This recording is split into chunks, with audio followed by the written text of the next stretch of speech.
Hello everyone, welcome to my another new video. So today in this video I will share with you actually some people ask me that, dear brother, I can understand English language but I can't speak in English properly. What should I do? তো অনেকে জিজ্ঞেস করেছেন যে ভাই আমি ইংরেজিতে যে কথাগুলো সেগুলো বুঝতে পারি কিন্তু আমি নিজে যখন বলতে যাই তখন আটকে যাই।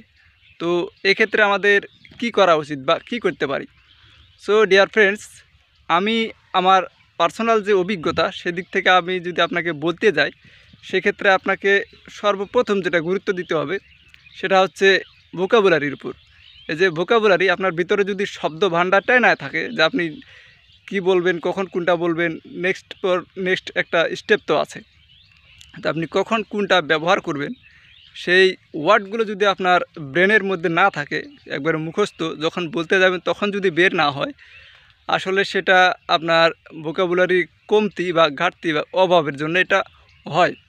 তো সবচেয়ে প্রথম দিকে আপনাকে ভোকাবুলারির উপর ফোকাস করতে হবে। যখন ভোকাবুলারিটা শিখবেন তখন সেই ভোকাবুলারির মাধ্যমে আপনি নিয়মিত 10টি করে সেন্টেন্স মেক করার চেষ্টা করবেন। প্রত্যেক দিন 10টি করে ভোকাবুলারি শিখবেন, 10টি করে সেন্টেন্স মেক করবেন এবং নিজের মতো করে। সেখানে গ্রামাটিক্যাল ভুল হলে কোনো সমস্যা নেই, আপনি নিজের মতো করে বলবেন এবং প্র্যাকটিস করতে থাকবেন। একটা ভুল হলে যে থেমে যাবেন সেটা না, ভুল হবে আবার বলবেন।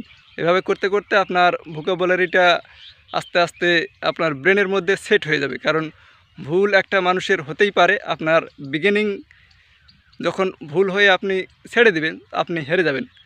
ভুলটাকে শুধরে নিয়ে আস্তে আস্তে এগোইতে হবে। ভুল হবে আবার শুধরাবেন, এভাবেই নিয়মিত প্র্যাকটিস করবেন। কারণ ভুল থেকে আমাদের শিক্ষাটা নিতে হবে। গেল দ্বিতীয় নাম্বার স্টেপ। তৃতীয় নাম্বার স্টেপ হচ্ছে আপনি নিজে নিজেই ইংলিশটাকে প্র্যাকটিস করবেন।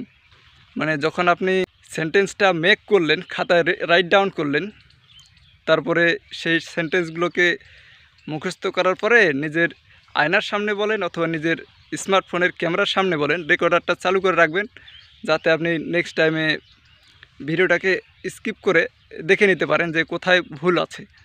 তো যদি আয়নার সামনে বলেন সেটাও সমস্যা নেই, কারণ নিজের জড়তা কাটানোটাই মেন উদ্দেশ্য। যে আপনি স্পিকিং যখন করবেন তখন রেকর্ডারটা চালু রাখবেন। যখন আপনি স্মার্টফোনে করবেন, রেকর্ডারটা চালু রাখলে পরে আপনি সেটাকে থামিয়ে থামিয়ে দেখতে পারবেন, যদি ভুল হয় সেটা শুধরাতে পারবেন।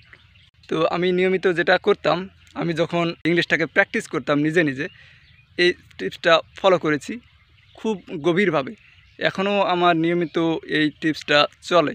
যখন আমি কোনো সেন্টেন্স খুব কঠিন হয়ে পড়ে, সেগুলোকে রাইট ডাউন করার পরে সেগুলো যখন পড়ি তখন আমার ক্যামেরাটা সবসময় চালুই থাকে। তো আমার এই ট্রিক্সটা আপনি ফলো করতে পারেন যদি আপনি ইংলিশটাকে মনে প্রাণে শিখতে চান। তবে হ্যাঁ, সবচেয়ে মেইন বিষয় সেটা হচ্ছে আপনার উইল পাওয়ার, আপনার ইচ্ছাশক্তি। যে কোনো ক্ষেত্রেই আপনি যে জিনিসটাই শেখেন না কেন, যদি আপনার ইচ্ছাশক্তি দুর্বল থাকে, একদিন পর দুদিন পর যদি সেই ইচ্ছাশক্তিটা হারায় যায়, আপনি কখনো সেখানে ফলাফলটা পাবেন না। তো সেক্ষেত্রে বলবো আপনি অবশ্যই আপনার মনের মধ্যে আগে উইল পাওয়ার, ইচ্ছাশক্তি, সেটাকে দৃঢ় রাখুন। সর্বস্ব দিয়ে চেষ্টা করবেন যে আপনার মনোযোগ যেন সেখান থেকে সরে না যায়। আপনি 3 দিন পড়লেন, 4 দিন নাই, 5 দিন পড়লেন, 7 দিন নাই। এই রেগুলারিটি হচ্ছে আরেকটা মেন বিষয়। এই রেগুলারিটি অবশ্যই ধরে রাখবেন যদি আপনি ইংলিশটাকে শিখতে চান। ইংলিশ এমন একটা ভাষা ভাই, আমাদের বাংলাদেশের মধ্যে প্রত্যেকটা মানুষই কম বেশি ইংলিশ পারে, সেটার লিখতে বা মনের মধ্যে পারে, কিন্তু মুখের মধ্যে ফোটাতে পারে না। কারণ কি? কারণ তারা 10 দিন পড়ে, 15 দিন নাই, রেগুলার কোনো কাজই করে না। রেগুলারিটি মেনটেন করতে হলে আপনাকে নিয়মিত পড়তে হবে। সেটা সকালে হোক, রাতে হোক, দুপুরে হোক, নিয়মিত কমপক্ষে আধা ঘন্টা নিজেকে সময় দেবেন। যদিও কাজের ফাঁকে একটু সময় পান, আধা ঘন্টা, বেশি না। যদি খুব চাপে থাকেন আধা ঘন্টা সময় দেবেন, আর যদি ফ্রি থাকেন তাহলে দরকার নেই, আপনি নিয়মিত যেভাবে পারেন সেভাবে সময় দিবেন নিজেকে, কোনো প্রবলেম নেই। তো রেগুলারিটি মেন বিষয়।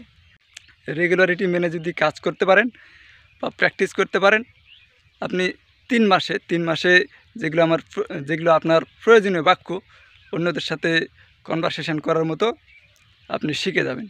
এটা আমার পার্সোনাল অভিজ্ঞতা থেকে বলতেছি, নিজের এক্সপিরিয়েন্স থেকে বলতেছি। আমি মাত্র 3 মাসে নিজের যে কনভারসেশন লেভেলটা ফিল আপ করতে পেরেছি এবং বর্তমানে আমি মিডিয়াম পর্যায়ে আছি। যদি কোনো ফরেনারের সাথে আমাকে কথা বলতে লাগিয়ে দেন, আমি নির্দ্বিধায় কথা বলতে পারবো, কোনো গ্যাপ যাবে না। তাদের ল্যাঙ্গুয়েজটা বুঝতে এবং তাদের যে নেটিভদের যে একটা টাং থাকে সেগুলো বুঝতে আমার একটুকু আটকায় না, কারণ আমি নিয়মিত ইংলিশ মুভি দেখি। আর হ্যাঁ, 6 নম্বর স্টেপ যেটা হচ্ছে, সেটা আপনি নিয়মিত ইংলিশ মুভি বা কার্টুন দেখতে পারেন। এক্ষেত্রে যদি আপনি বিগিনার হন, সেক্ষেত্রে আমরা আপনাকে সাজেস্ট করব যে আপনি নিয়মিত কার্টুন মুভিগুলো দেখবেন অথবা শর্ট যে সিনেমা সেগুলো দেখবেন। সেখানে কোনো ধরনের ইডিয়ম বা ফ্রেজ খুব কমই ব্যবহার করা হয়, কারণ সেখানে বাচ্চাদের বিনোদন দেওয়ার জন্য খুব বেসিক পর্যায়ের ইংলিশ আলোচনা করা থাকে। তো ডিয়ার ফ্রেন্ডস, আজকে এটুকুই বলবো। তো আপনি যদি আমার চ্যানেল নতুন থাকেন, অবশ্যই চ্যানেলটিতে সাবস্ক্রাইব করবেন এবং ভালো লাগলে অবশ্যই একটা লাইক এবং কমেন্ট দিয়ে সাথেই থাকবেন। Thank you.